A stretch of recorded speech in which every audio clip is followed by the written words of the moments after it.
errands and finally go see that Fantastic Four movie.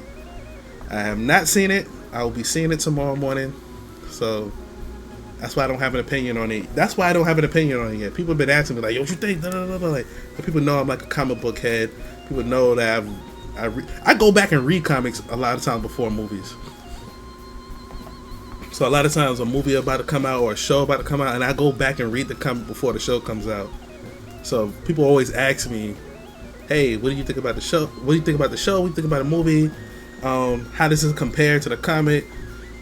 And and normally I give my opinion because I think in one comic that I read before, but I had to go back and read, was Ironheart, because I read it, but I couldn't remember like everything. So I ran back and read it, and again I enjoyed it like I did the first time.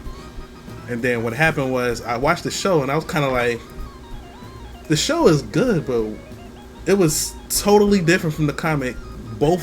There's two different versions of it, of the story, and neither the show didn't go with neither version of the story. They kind of did their own thing. So I was like, and I was kind of thinking like, is there a version out there somewhere that I didn't read? Because just didn't. Now I still enjoyed the show. I still enjoyed Ironheart, but it was like, Y'all not even close to the comic. The Saving Grace is the show. No, Ryan Coogler did it, so no, I can't name a bad thing that he's done, a bad movie or show that he's done. So you had a good director that made the show still good, even though he did his own thing as far as the story. That happened to me too. I'm rambling, but it's just stuff that's coming to my head.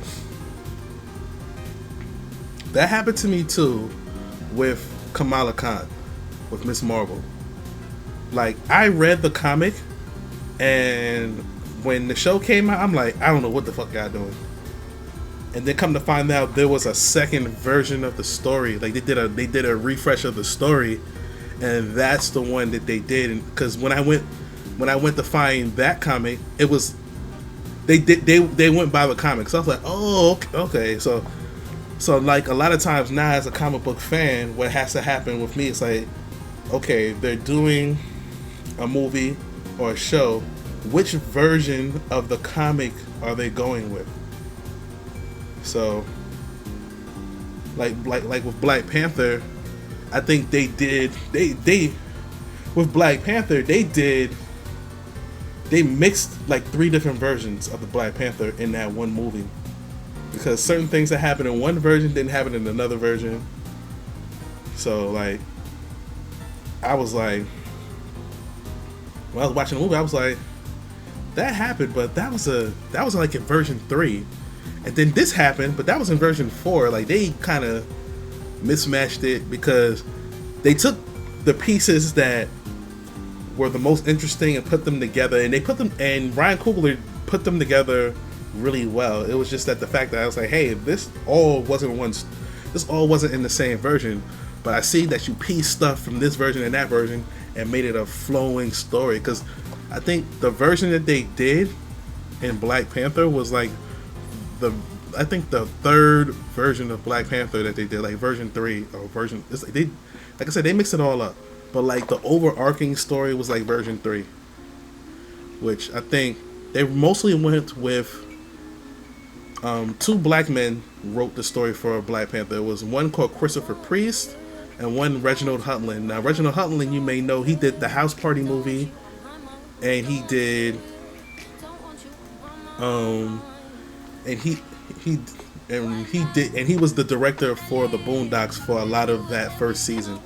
So he has a great history of being in films and stuff. So I think the version that he wrote of the Black Panther is the most popular, because mostly they did the version that he wrote as far as the overarching story. So yeah. Oh my goodness. So that's me yapping about comics.